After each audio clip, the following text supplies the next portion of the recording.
ಎಲ್ಲ ಪ್ರೀತಿಯ ಸ್ಪರ್ಧಾರ್ಥಿಗಳಿಗೆ ಹಾಗೂ ಕನ್ನಡವನ್ನು ಕಲಿಯುವ ಕನ್ನಡ ಮನಸ್ಸುಗಳಿಗೆ ನಾನು ಪ್ರೀತಿಯ ನಮಸ್ಕಾರಗಳನ್ನು ಹೇಳುತ್ತಾ, ಈಗ ನಾನು ಕಳೆದ ತರಗತಿಯಲ್ಲಿ ಕನ್ನಡ ಭಾಷೆಯ ವರ್ಣಮಾಲೆಯನ್ನು ಕುರಿತು ಹೇಳ್ತಾ ಇದ್ದೆ, ಮೂಲಾಕ್ಷರಗಳ ಬಗ್ಗೆ ಹೇಳ್ತಾ ಇದ್ದೆ.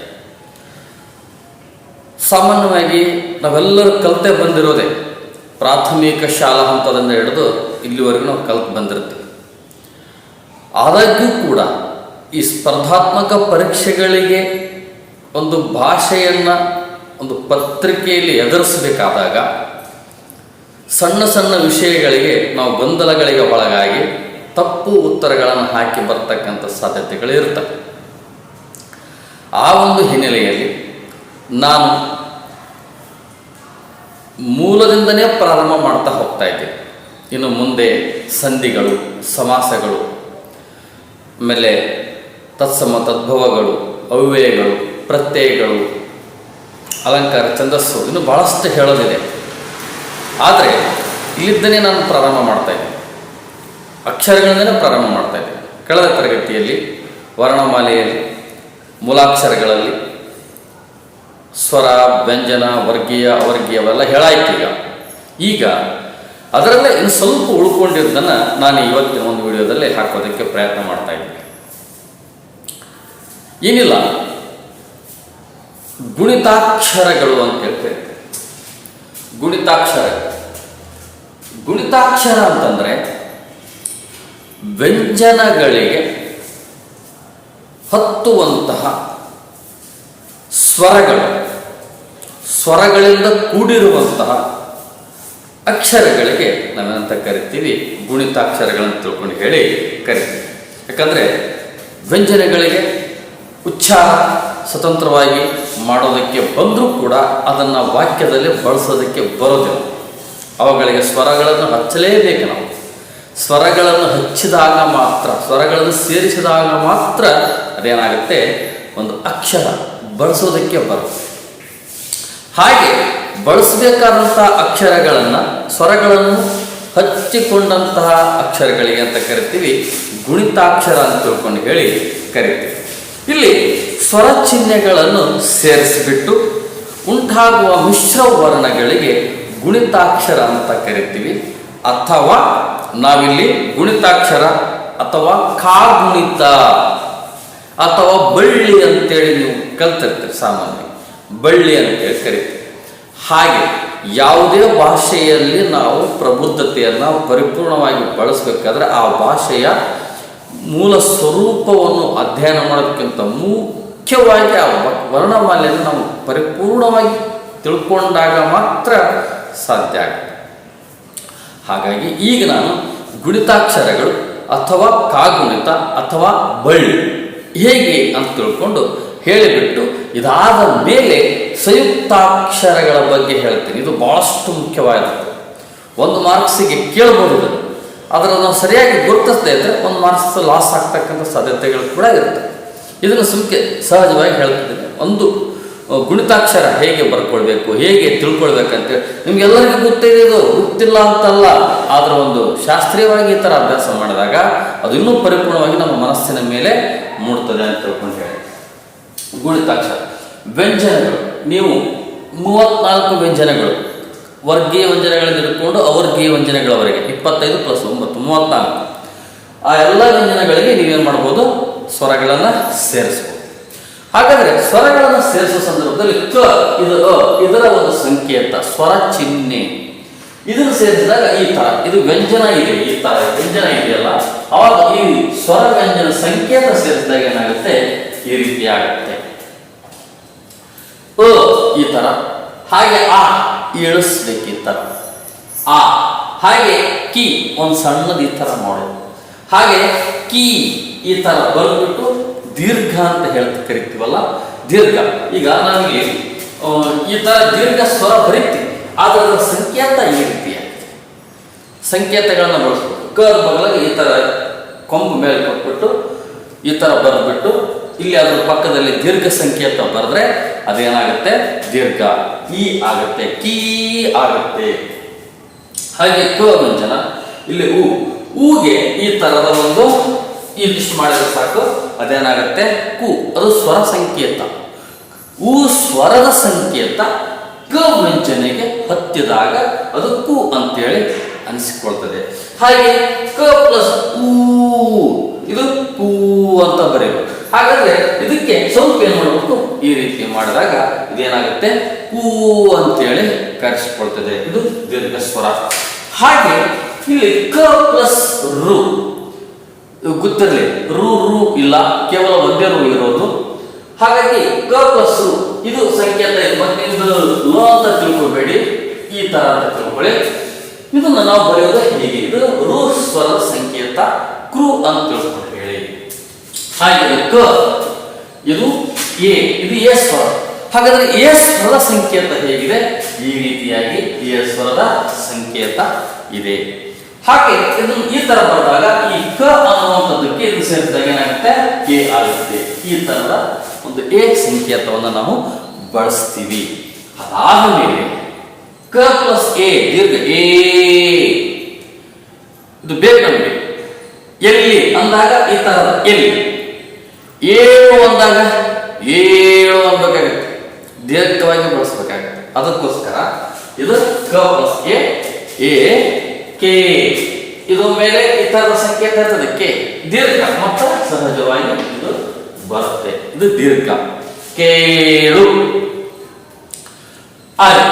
ಹಾಗೆ ಇನ್ನೊಂದು ಇದೆ ಕ plus I, K A I ಅಂತ ಇದೆಯಲ್ಲ, ಹಾಗಲೇ ಹೇಳಿತ್ತಲ್ಲ ಐ. ಹಾಗಾದ್ರೆ ಐ ಅನ್ನ ಏನ್ ಮಾಡ್ಬೇಕು ನಾವಿಲ್ಲಿ, ಸಂಕೇತ ಹೀಗಿದೆ, ಈ ತರ ಸಂಕೇತ ಇದೆ.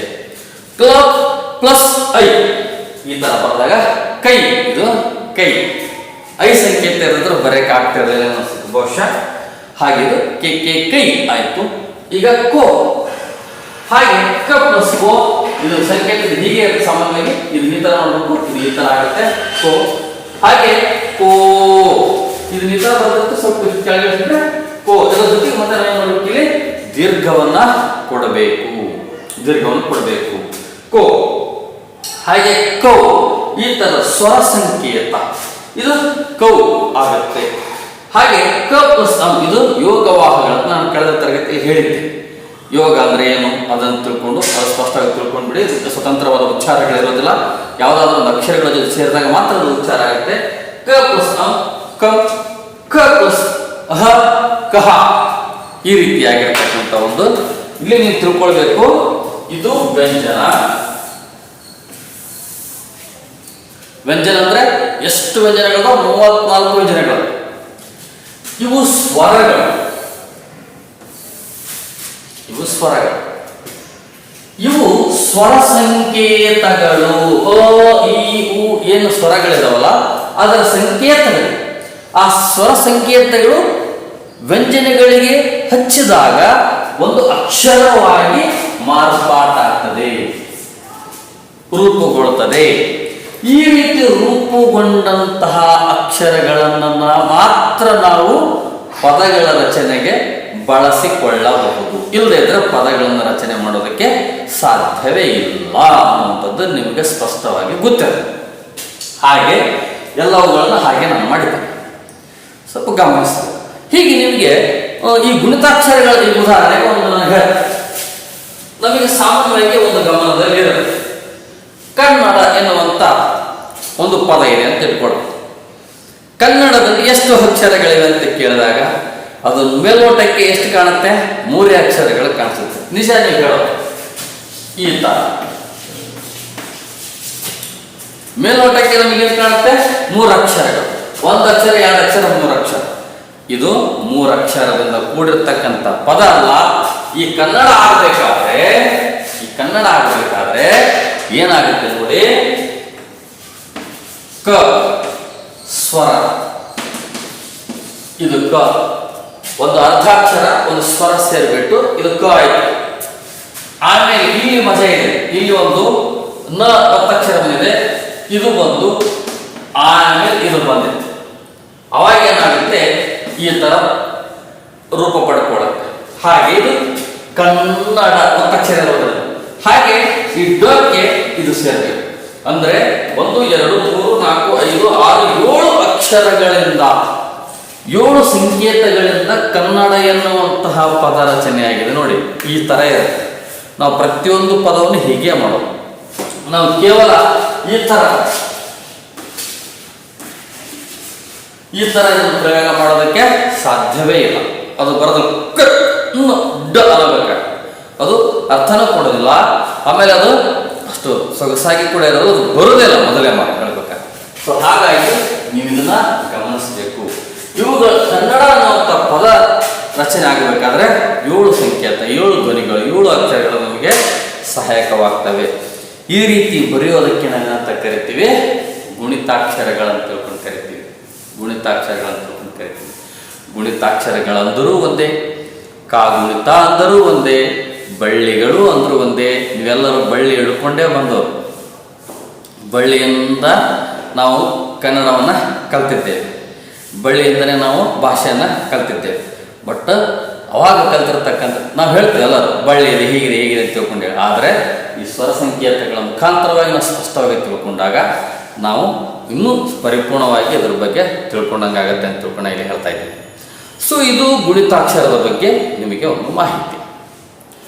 ಈಗ ಅಕ್ಷರದಲ್ಲಿ ಮತ್ತೆ ಸಂಯುಕ್ತಾಕ್ಷರ. ಆ ಸಂಯುಕ್ತಾಕ್ಷರ ಹೇಳೋದಕ್ಕಿಂತ ಮುಂಚಿತವಾಗಿ ನಿಮಗೊಂದು ವಿಷಯ ಹೇಳಬೇಕು.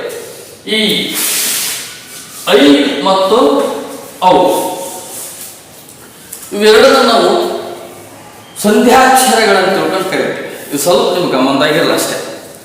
ಐ ಮತ್ತು ಔ ಸಂಧ್ಯಾಕ್ಷರಗಳು ಅಂದರೆ ಇಲ್ಲಿ ಅ ಪ್ಲಸ್ ಯ ಸೇರಿಸಿ ಐ ಆಗಿದೆ, ಅ ಪ್ಲಸ್ ವ ಸೇರಿಸಿ ಔ ಆಗಿದೆ. ಇವೆರಡು ಸಂಧ್ಯಾಕ್ಷರಗಳು. ಸರಿ, ಇವೆರಡು ತಿಳ್ಕೊಂಡ ಮೇಲೆ ಇದುವರೆಗೆ ನಾನು ತಿಳ್ಕೊಂಡು ನಿಮಗೆ ಗುಣಿತಾಕ್ಷರಗಳಂದ್ರೆ ಏನಂತೇಳಿ ನಿಮಗೆ ಅರ್ಥ ಆಯಿತು. ಈಗ ನಾನು ಸಂಯುಕ್ತಾಕ್ಷರಗಳ ಬಗ್ಗೆ ಹೇಳ್ತಾ ಇದ್ದೀನಿ. ಅದು ಆದ ಮೇಲೆ ಮತ್ತೆ ಸಂಧಿಗಳನ್ನು ನಾನು ಪ್ರಾರಂಭ ಮಾಡ್ತೀನಿ. ಹಾಗಾದ್ರೆ ಸಂಯುಕ್ತಾಕ್ಷರಗಳಂದ್ರೆ ಹೇಗಿರುತ್ತೆ ನೋಡೋಣ. ಈಗ ನಾನು ಸಂಯುಕ್ತಾಕ್ಷರಗಳ ಬಗ್ಗೆ ಹೇಳ್ತಾ ಇದ್ದೀನಿ. ಯಾಕೆ ನಾವು ಸಂಯುಕ್ತಾಕ್ಷರಗಳನ್ನು ತಿಳ್ಕೊಳ್ಬೇಕಂತಂದ್ರೆ, ಸ್ಪರ್ಧಾತ್ಮಕ ಪರೀಕ್ಷೆಗಳಲ್ಲಿ ಗುಂಪಿಗೆ ಸೇರದ ಪದ ತೆಗೆಯಿರಿ ಅಂತ ತಿಳ್ಕೊಂಡು ಹೇಳಿದಾಗ ಒಂದೊಂದು ಸಾರಿ ಈ ರೀತಿ ಮಾಡ್ಬೋದು. ಏನಂತಂದರೆ, ಸಜಾತಿಯ ಸಂಯುಕ್ತಾಕ್ಷರಗಳನ್ನು 3 ಕೊಟ್ಟು ಒಂದು ವಿಜಾತಿಯ ಸಂಯುಕ್ತಾಕ್ಷರ ಇರುವ ಪದವನ್ನು ಅದರಲ್ಲಿ ಸೇರಿಸಿಬಿಟ್ರೆ ಅರ್ಥ ಒಂದೇ ಇರ್ಬೋದು.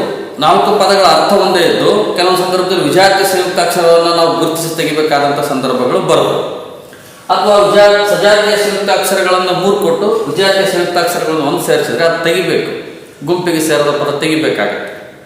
ಹಾಗಾದಾಗ ನಾವು ಇವುಗಳನ್ನು ಏನು ಮಾಡಬೇಕಾಗತ್ತೆ? ಸರಿಯಾಗಿ ತಿಳ್ಕೊಳ್ಬೇಕಾಗತ್ತೆ. ಸಾಮಾನ್ಯವಾಗಿ ಗೊತ್ತಿರುತ್ತೆ ಎಲ್ಲರೂ, ಆದರೂ ಕೂಡ ನಾನು ಒಂದು ರೀತಿಯಲ್ಲಿ ಇದನ್ನು ಹೇಳ್ತಾ ಇದ್ದೆ. ಸೊ ಇಲ್ಲಿ ನೀವು ಗಮನಿಸಬೇಕು, ಸಂಯುಕ್ತಾಕ್ಷರಗಳು ಇದಕ್ಕೆ ಇನ್ನೊಂದು ರೀತಿಯಲ್ಲಿ ಒತ್ತಕ್ಷರಗಳು ಅಂತ ಕರೀತಾರೆ.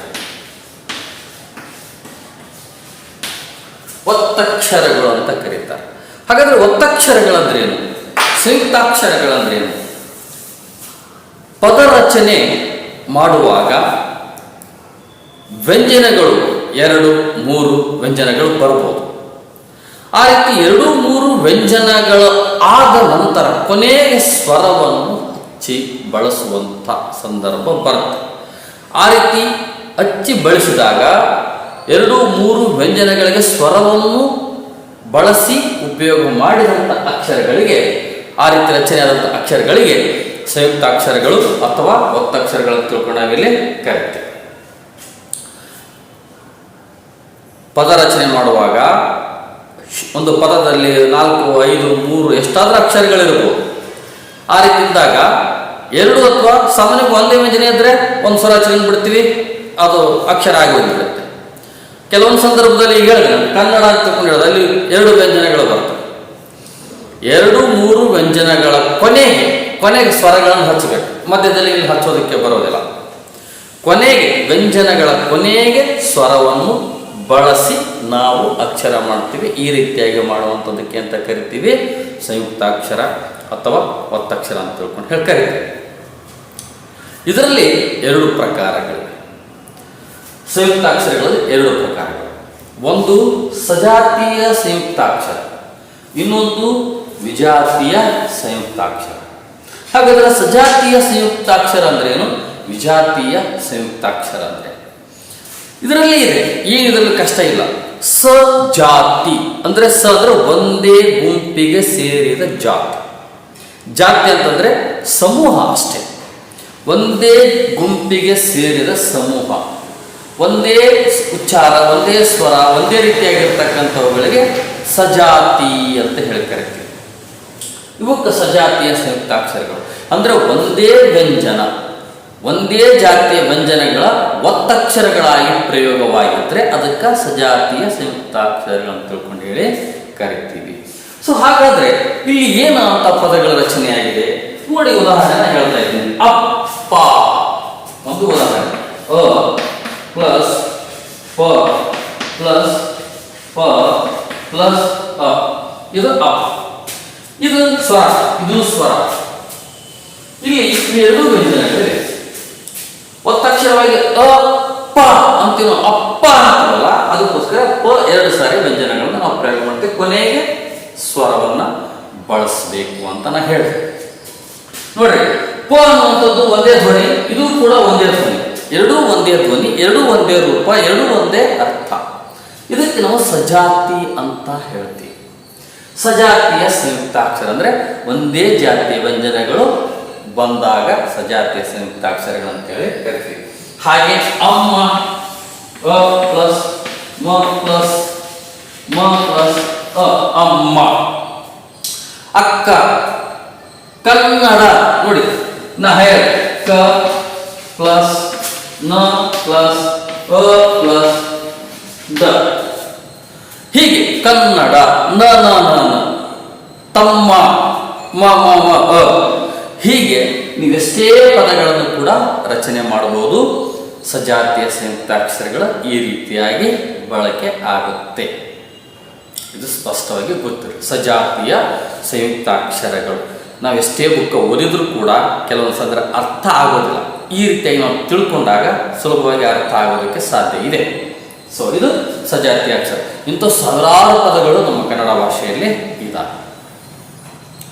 ಇದಾದ ಮೇಲೆ ನಾವು ವಿಜಾತೀಯ ಸಂಯುಕ್ತಾಕ್ಷರಗಳಂತೇಳಿ ಹೇಳ್ತೀವಿ. ಸಿಂಪಲ್ ಆಗಿ ಸಜಾತಿ ಅಂದ್ರೆ ಒಂದೇ ಜಾತಿಗೆ ಸೇರಿದ್ದು, ವಿಜಾತಿ ಅಂತಂದ್ರೆ ಬೇರೆ ಬೇರೆ ಜಾತಿಗೆ ಸೇರಿದ ವ್ಯಂಜನಗಳು ಸೇರಿ ಪದ ರಚನೆಯಾದರೆ, ಅಕ್ಷರಗಳಾದರೆ ಅವುಗಳನ್ನು ನಾವೇನಂತ ಕರಿತೀವಿ, ವಿಜಾತೀಯ ಸಂಯುಕ್ತಾಕ್ಷರಗಳಂತ ತಿಳ್ಕೊಂಡು ಹೇಳಿ ಕರಿತೀವಿ. ಹಾಗಾದ್ರೆ ವಿಜಾತೀಯ ಸಂಯುಕ್ತಾಕ್ಷರಗಳು ನಾ ಹೇಳಿದೆ ಬೇರೆ ಬೇರೆ ಜಾತಿಯ ವ್ಯಂಜನಗಳು ಸೇರಬೇಕು ಅಂತ. ಒಂದು ಉದಾಹರಣೆ ನಾವಿಲ್ಲಿ ನೋಡೋಣ.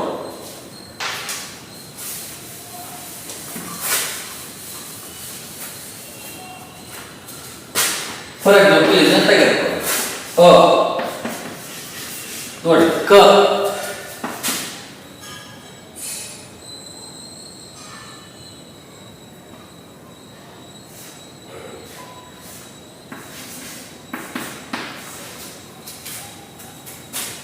ಈ ರೀತಿ ಇದು ಬೇರೆ ಜಾತಿ, ಇದು ಬೇರೆ ಜಾತಿ, ಇವೆರಡು ಸೇರಿಬಿಟ್ಟು ಕೊನೆಗೆ ಏನಾಗ್ತದೆ, ಸ್ವರ ಬರ್ತದೆ.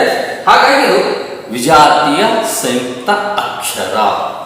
ಹಾಗೆ ಪುಸ್ತಕ ಪ ಪ್ಲಸ್ ಅ, ಇದು ಪು ಆಗ. ನೆಕ್ಸ್ಟ್ ಈಗ ಸ ಪ್ಲಸ್ ತವತ್ ಕೊಡಬಾರ್ದು, ಈ ತರ ನೀವು ಬರೀಬೇಕು. ಆಮೇಲೆ ಇಲ್ಲಿ ಬರೀಬೇಕು. ಅವಾಗ ಏನಾಗುತ್ತೆ, ಇದಕ್ಕೆ ಸಂಕೇತವಾಗಿ ಈ ರೀತಿ ನಾವು ಬಳಸ್ತೀವಿ. ಅವಾಗ ಇದೇನಾಗುತ್ತೆ, ಪುಸ್ತಕ ಅಂತೇಳಿ ಆಗುತ್ತೆ. ಸ ಬೇರೆ, ಸದೇ ಬೇರೆ ರೂಪ ಧ್ವನಿ, ತ ದೇ ಬೇರೆ ರೂಪ ಧ್ವನಿ ಆಗಿರೋದ್ರಿಂದ ಇದು ವಿಜಾತೀಯ ಸಂಯುಕ್ತಾಕ್ಷರಗಳನ್ನು ತಿಳ್ಕೊಂಡು ನಾವಿಲ್ಲಿ ಹೇಳ್ತೀವಿ. ಹೀಗೆ ಸಜಾತಿ, ನೇತ್ರ, ಹಾಗೆ ಕಲ್ಪನೆ, ಲಕ್ಷ್ಮಿ, ಹೀಗೆ ನಾವು ಬಹಳಷ್ಟು ಪದಗಳನ್ನು ಏನು ಮಾಡ್ಬೋದು, ನೋಡ್ತಾ ಹೋಗ್ಬೋದು. ಸಜಾತಿಯ ಸಂಯುಕ್ತಾಕ್ಷರಗಳು ಕೂಡ ಬಹಳಷ್ಟು ಉದಾಹರಣೆಗಳಿವೆ, ವಿಜಾತಿಯ ಸಂಯುಕ್ತಾಕ್ಷರಗಳಿಗೂ ಕೂಡ ಬಹಳಷ್ಟು ಉದಾಹರಣೆಗಳಿವೆ. ಇದನ್ನು ತಿಳ್ಕೊಂಡ್ರೆ ನಾಳೆ ಪರೀಕ್ಷೆಯಲ್ಲಿ ಸಜಾತಿ ಮತ್ತು ವಿಜಾತಿ ಮಿಕ್ಸ್ ಮಾಡಿ ಒಂದು ಪ್ರಶ್ನೆ ಕೇಳಿ ಇದನ್ನು ಗುಂಪಿಗೆ ಸೇರಲಾರ ತೆಗೀರ ಅಂತ ತಿಳ್ಕೊಂಡು ಹೇಳಿದಾಗ ನೀವು ಆರಾಮಾಗಿ ತೆಗಿಬೋದು. ಸೊ ಇದು ಅಕ್ಷರಗಳ ಪ್ರಕಾರಗಳಲ್ಲಿ ಮುಖ್ಯವಾಗಿ ಮೂಲಭೂತವಾಗಿ ತಿಳಿದುಕೊಳ್ಳಬೇಕಾಗಿರ್ತಕ್ಕಂತಹ ಒಂದು ಭಾಗ. ಸೊ ಇದು ತಿಳ್ಕೊಂಡ್ರೆ ಈಗ ಮುಖ್ಯವಾಗಿ ಇನ್ನೂ ಒಂದು ಇಂಪಾರ್ಟೆಂಟ್ ಈಗ ಇನ್ನೊಂದು ಉದಾಹರಣೆ ಹೇಳ್ತೇನೆ. ಸ್ವರ ಸಂಕೇತಗಳನ್ನು ನೋಡಿದ್ವಿ, ಹಾಗೆ ಈ ಒತ್ತಕ್ಷರಗಳ ಸಂಕೇತಗಳು ಕೂಡ ಇದ್ದಾವೆ. ಈಗ ಕೆಲವು ಸಲ ಹೇಳಿ ಇದನ್ನು ಒತ್ತಕ್ಷರ ರೂಪದಲ್ಲಿ ಬಳಸಬೇಕಾದಾಗ ಈ ರೀತಿ ಬಳಸೋಕ್ಕಾಗೋದಿಲ್ಲ. ಅದಕ್ಕೆ ಸಂಕೇತವಾಗಿ ನಾವು ಇದನ್ನ ಹಾಕ್ತೀವಿ. ಹಾಗೆ ಸ ಅನ್ನುವಂಥ ಅಕ್ಷರ ಇದೆ, ಇದನ್ನ ನಾವು ಒತ್ತಕ್ಷರ ಕೊಡಬೇಕಾದಾಗ ಹಿಂಗೆ ಬರೆಯಕ್ಕಾಗೋದಿಲ್ಲ. ಅವಾಗ ಏನು ಮಾಡ್ತೀವಿ, ಇದನ್ನ ಈ ತರ ಬಳಸಬೇಕಾಗುತ್ತೆ. ಕೆಲವೊಂದಕ್ಕೆ ಮೇಲುಗಡೆ ಕೊಂಬಿರ್ತಕ್ಕ ಉದಾಹರಣೆಗೆ ಕೈ, ಇದು ಒತ್ತಕ್ಷರ ಬಂದಾಗ ನಾವು ಹಿಂಗೆ ಬರೆಯಂಗಿಲ್ಲ, ಬದಲಾಗಿ ಬರ್ತೀವಿ, ಈ ರೀತಿಯಾಗಿ ಬರಿತೀವಿ. ಸೊ ನೀವು ಏನು ಮಾಡಬೇಕು, ಈ ಥರದ ಒಂದು ಕಲ್ಪನೆಗಳನ್ನು, ಈ ಥರದ ವಿಚಾರಗಳನ್ನು ನೀವು ತಿಳ್ಕೊಂಡಿದ್ರೆ ಬಹಳಷ್ಟು ಉತ್ತಮ. ಈಗ ಉದಾಹರಣೆಗೆ ಮ, ಇದಕ್ಕೆ ಒತ್ತಕ್ಷರಗಳು ನಾವು ಮ ಈಗ ಬರೆಯೋದಿಲ್ಲ, ಬರಿಬಾರ್ದು ಕೂಡ. ಆ ಥರ ಬರೆದ್ರೆ ತಪ್ಪಾಗುತ್ತೆ. ನಿಮಗೆ ಇದೇ ಥರದ ಒಂದು ಪರೀಕ್ಷೆಗಳನ್ನು ಮಾಡ್ತಾರೆ. ಇಲ್ಲಿ ಅಮ್ಮ ಅಂತ ಕೊಡ್ತಾನೆ, ಅಮ್ಮ ಅಂತ ಕೊಟ್ಟಾಗ ಒತ್ತಕ್ಷರ ಸಂಖ್ಯೆ ಕೊಟ್ಬಿಡ್ತಾನೆ. ಅವಾಗ ಅದನ್ನು ಸರಿಯಾಗಿ ಹಾಕಿದ್ರೆ ಒಂದು ಮಾರ್ಕ್ಸ್ ಹೋಯ್ತು. ಹಾಗಾದ್ರೆ ಅದಕ್ಕೆ ಸಂಕೇತ, ಆ ಮೋದ ಒಂದು ಸಂಕೇತ ಹೇಗಿದೆ, ಈ ರೀತಿಯಾಗಿ ಇದೆ. ಈ ರೀತಿಯಾಗಿರ್ತಕ್ಕಂಥ ಮೋದ ಸಂಕೇತವನ್ನು ನಾವೇನು ಮಾಡ್ತೀವಿ, ಬಳಸ್ತೀವಿ. ಹೀಗೆ ಒತ್ತಕ್ಷರಗಳು, ಈಗ ಡ ಇದೆ, ಡ ದೊಡ್ಡ ಅಂತ ಬರೀಬೇಕಾಗಿದೆ, ದೊಡ್ಡ ಅಂತ ಬರೀತೀವಿ. ಈ ತರ ಬರೆದಾಗ ಮತ್ತೆ ಈ ತರ ಬರೆಯಂಗಿಲ್ಲ, ಅದು ಆ ತರ ಬರೆದ್ರೆ ದೋಷ ಆಗ್ತದೆ, ಅದು ತಪ್ಪು ಆಗ್ತದೆ. ಅವಾಗ ಏನು ಮಾಡಬೇಕು, ಸಣ್ಣದಾಗಿರ್ತಕ್ಕಂಥದ್ದು ಮೇಗಳದು ಕೊಂಬನ್ನು ತೆಗೆದುಬಿಟ್ಟು ಕೊಂಬನ್ನು ತೆಗೆದು ಬರೆದ್ಬಿಟ್ರೆ ಸಾಕು. ಇಷ್ಟೇ ಅದು ಒತ್ತಕ್ಷರ. ಹೀಗೆ ಕೆಲವೊಂದು ಅಕ್ಷರಗಳಿಗೆ ಅದೇ ರೂಪದ ಒತ್ತಕ್ಷರಗಳಿದ್ದರೆ ಇನ್ನೂ ಒಂದಕ್ಕೆ ಬೇರೆ ರೂಪದ ಒತ್ತಕ್ಷರಗಳನ್ನು ನಾವು ಕೊಡ್ತೀವಿ. ಒಟ್ಟಾರೆಯಾಗಿ ಇದು ಸಂಯುಕ್ತ ಅಕ್ಷರದ ಒಂದು ವಿವರ. ನಿಮಗೆ ಅರ್ಥ ಆಗಿದೆ ಅಂತ ತಿಳ್ಕೊಂಡಿದ್ದೀನಿ. ಇನ್ನೂ ಮುಖ್ಯವಾಗಿ ಒಂದಿದೆ, ಅದನ್ನು ನಾನೀಗ ಹೇಳ್ತೀನಿ, ತಿಳ್ಕೊಳ್ಳಿ. ಈಗ ನೋಡಿ, ಭಾಳಷ್ಟು ತಪ್ಪುಗಳನ್ನು ಮಾಡೋದು ಸಹಜ. ಹೇಗೆ ಅಂತಂದರೆ, ಈ ಥರದ ಸಂಕೇತವನ್ನು ನಾವು ರವತ್ ಅಂತಲೇ ಕರಿತೀವಿ, ಇದು ಕೂಡ ನಾವು ರವತ್ ಅಂತಲೇ ಕರಿತೀವಿ. ಆದರೆ ಇದಕ್ಕೆ ಹೆಸರು ಬೇರೆ ಬೇರೆ ಇದೆ, ನಾವು ಅದನ್ನು ಸರಿಯಾಗಿ ತಿಳ್ಕೊಳ್ಬೇಕು. ಇದಕ್ಕೆ ರೇಫಾ ರವತ್ ಅಂತ ಕರೆದ್ರೆ, ಇದಕ್ಕೆ ಅರ್ಕಾವಳಿ ರವತ್ ಅಂತ ತಿಳ್ಕೊಂಡು ಹೇಳಿ ಕರಿತೀವಿ. ಹಾಗಾದರೆ ಇದನ್ನು ಯಾವ ಸಂದರ್ಭದಲ್ಲಿ ಬಳಸ್ತಾರೆ, ಇದನ್ನು ಯಾವ ಸಂದರ್ಭದಲ್ಲಿ ಉಪಯೋಗಿಸ್ತಾರೆ ಅನ್ನುವಂಥದ್ದು ನಮಗೆ ಸ್ಪಷ್ಟವಾಗಿ ಗೊತ್ತಿರಬೇಕು. ಈ ರೇಫಾ, ಇದಕ್ಕೆ ನಾವು ರೇಫಾ ಅಂತ ಕರಿತೀವಿ. ಈ ಥರದ ಒಂದು ಪದಗಳು, ಈ ಥರದ ಒತ್ತಕ್ಷರಗಳಿಂದ ಕೂಡಿದಂಥ ಪದಗಳನ್ನು ನಾವು ಭಾಷೆಯಲ್ಲಿ ಸಾಕಷ್ಟು ಪ್ರಮಾಣದಲ್ಲಿ ಉಪಯೋಗ ಮಾಡ್ತೀವಿ. ಇಲ್ಲಿ ಈ ಥರದ ರೇಫವನ್ನು ಯಾವಾಗ ಬಳಸ್ತೀವಿ ಅಂತಂದ್ರೆ, ರೇಫವೇ ಬೇರೊಂದು ವ್ಯಂಜನಕ್ಕೆ ಒತ್ತು ಆಗಿದ್ದರೆ, ಬೇರೊಂದು ವ್ಯಂಜನಕ್ಕೆ ಒತ್ತು ಆಗಿದ್ದರೆ. ಈಗ ನೋಡಿ, ದ ಇದೆ, ಇದು ಒಂದು ವ್ಯಂಜನ, ಅದಕ್ಕೆ ಒತ್ತಾಗಿ ರ ಬಂದ್ರೆ ಈ ತರ ನಿದ್ರೆ ಅಂತ ಹೇಳಿ ಉಪಯೋಗಿಸ್ತೀವಿ. ನಿದ್ರೆ, ಶ್ರದ್ಧೆ, ಈ ತರ ನಿದ್ದೆ, ಶ್ರದ್ಧೆ, ಹೀಗೆ ಬೇಕಾದಷ್ಟು ಪದಗಳನ್ನು ನಾವು ಉಪಯೋಗಿಸಬಹುದು. ಇದು ಈ ತರ ಬಳಸೋದಕ್ಕೆ ರೇಫಾ, ರೇಫಾ ಅಂತ ಕರಿತೀವಿ. ಇದು ಬಹಳಷ್ಟು ಮಂದಿಗೆ ಗೊತ್ತಿರಂಗಿಲ್ಲ. ಅದನ್ನು ರವತ್ ಅಂತ ಕರಿತೀವಿ, ಇದನ್ನು ರವತ್ ಅಂತ ಕರಿತೀವಿ. ಬಳಸುವುದರಲ್ಲಿ ಸ್ವಲ್ಪ ವ್ಯತ್ಯಾಸ ಇದೆ, ರೂಪ ವ್ಯತ್ಯಾಸ ಕೂಡ ಇದೆ. ಅದನ್ನು ನಾವು ವ್ಯಾಕರಣಬದ್ಧವಾಗಿ ತಿಳ್ಕೊಂಡಾಗ ಈ ತರದ ಅಂಶಗಳು ನಮ್ಮ ಗಮನಕ್ಕೆ ಬರ್ತವೆ. ಸೊ ಇದು ರೇಫಾ, ನಿದ್ರೆ, ಶ್ರದ್ಧೆ, ಕ್ರಮ, ಈ ತರ. ಹಾಗೆ ಇದನ್ನ ಈ ತರದ ಬರೆದಾಗ ನೋಡಿ, ಈ ತರದ ಒಂದು ಸಂಕೇತವನ್ನ ಅರ್ಕಾವಳಿ ಅಂತ ತಿಳ್ಕೊಂಡು ನಾವು ಇದನ್ನ ಕರಿತೀವಿ. ಹಾಗಾದ್ರೆ ಇದನ್ನ ಇಲ್ಲಿ ಬಳಸ್ತೀವಿ ಅಂತಂದ್ರೆ ನೋಡಿ, ಸೂರ್ಯ, ಇದನ್ನ ನಾವು ಈ ತರ ಬರೆಯಕ್ಕಾಗೋದಿಲ್ಲ. ರವತ್ತನ್ನ ಈ ಉದಾಹರಣೆಗೆ ಹೇಳ್ತೀನಿ, ಈ ತರ ಬರೆದ್ರೆ ಇದು ತಪ್ಪಾಗುತ್ತೆ. ಹಾಗಾದ್ರೆ ಮತ್ತೆ ಈ ತರ ಬರೀದೇ ಇದ್ರೆ ರವತ್ ಹೇಗೆ ಕೊಡೋದು ಅಂತ ನಮಗೆ ಅನಿಸುತ್ತೆ. ಅದನ್ನು ನಾವು ಸರಿಯಾದ ರೂಪವನ್ನ ಏನ್ ಮಾಡ್ತೀವಿ, ಈ ಅರ್ಕಾವಳಿಯನ್ನ ಇಲ್ಲಿ ಉಪಯೋಗಿಸ್ತೀವಿ. ಅರ್ಕಾವಳಿ ಅಂತ ಈ ತರ ಪ್ರಯೋಗ ಮಾಡ್ತಾರೆ. ಸೂರ್ಯ, ಕಾರ್ಯ, ಧರ್ಮ, ಕರ್ಮ, ಕರ್ಣ, ಈ ಥರದ ಮರ್ಮ, ಈ ಥರದ ಒಂದು ಸಂದರ್ಭಗಳಲ್ಲಿ ನಾವೇನು ಮಾಡ್ತೀವಿ, ಅರ್ಕಾವಳಿ ಅಂದರೆ ಇದನ್ನು ಕನ್ನಡದ 9 ಸಂಖ್ಯೆ ಇರ್ತದಲ್ಲ ಆ ರೂಪ, ಅದನ್ನು ಈ ಥರ ಸಂದರ್ಭದಲ್ಲಿ ಉಪಯೋಗಿಸ್ತೀವಿ. ಕೆಲವೊಂದು ಸಂದರ್ಭದಲ್ಲಿ ನೇರವಾಗಿ ನಿದ್ರೆ, ಶ್ರದ್ಧೆ, ಕ್ರಮ, ಕ್ರೌರ್ಯ, ಕ್ರೌರ್ಯ ಈ ಥರದ ಒಂದು ಪದಗಳಲ್ಲಿ ಆ ಥರದ ಒಂದು ಸಂಕೇತವನ್ನು ಬಳಸ್ತೀವಿ. ಅದು ಕೂಡ ಒತ್ತಕ್ಷರವೇ, ಆದರೆ ಎಂಥ ಒತ್ತಕ್ಷರ, ರೇಫಾ ಒತ್ತಕ್ಷರ. ಈ ಥರ ಇದ್ದಾಗ ಅರ್ಕಾವಳಿ ರ ಒತ್ತಕ್ಷರ. ಇದನ್ನು ನೀವು ಸ್ಪಷ್ಟವಾಗಿ ತಿಳ್ಕೊಂಡ್ರೆ ಇದು ಅಕ್ಷರಗಳ ಕುರಿತು ಸಂಪೂರ್ಣವಾದಂತಹ, ಸಂಕ್ಷಿಪ್ತವಾದಂತಹ, ಸರಳವಾದಂತಹ ಒಂದು ಮಾಹಿತಿಯನ್ನು ನಾನು ನಿಮಗೆ ನೀಡಿದಂಗಾಯಿತು. ಈಗ ಮುಂದೆ ಇದೆ, ನಾವು ಇದು ಸುಮ್ಕೆ ಬೇಸಿಕ್ ಅಷ್ಟೇ ಇದೆ, ಮೂಲ ಕಲಿಕೆ ಅಷ್ಟೇ ಇದೆ. ಇನ್ನು ಮುಂದೆ ಇದೆಯಲ್ಲ ಅದು ಬಹಳಷ್ಟು ಮುಖ್ಯವಾದಂಥದ್ದು. ನಾನೀಗ ಮುಂದಿನ ತರಗತಿಯಲ್ಲಿ ಸಂಧಿಗಳನ್ನು ಪ್ರಾರಂಭ ಮಾಡ್ತಾ ಇದ್ದೀನಿ. ಸಂಧಿಗಳನ್ನು ಒಂದೊಂದು ಸಂಧಿ ನಿಮಗೆ ಸ್ಪಷ್ಟವಾಗಿ ಅರ್ಥವಾಗುವ ರೀತಿಯಲ್ಲಿ ನಿಮಗೆ ಹೇಳ್ತೀನಿ. ಸೊ ಪ್ರೀತಿಯ ಸ್ಪರ್ಧಾರ್ಥಿಗಳೇ, ನಿಮಗೆ ಯಶಸ್ಸು ಸಿಗಲಿ ಅಂತ ತಿಳ್ಕೊಂಡು ಹಾರೈಸಿ ನನ್ನ ಈ ಒಂದು ಗುಣಿತಾಕ್ಷರ ಸಂಯುಕ್ತಾಕ್ಷರದ ಕುರಿತು ಒಂದು ಸಣ್ಣ ಪಾಠವನ್ನು ನನಗೆ ತಿಳಿದಷ್ಟನ್ನು ತಮಗೆ ತಿಳಿಸಿದ್ದೀನಿ. ಎಲ್ಲರಿಗೂ ಶುಭವಾಗಲಿ. ಜೈ ಹಿಂದ್, ಜೈ ಕರ್ನಾಟಕ. ಧನ್ಯವಾದ.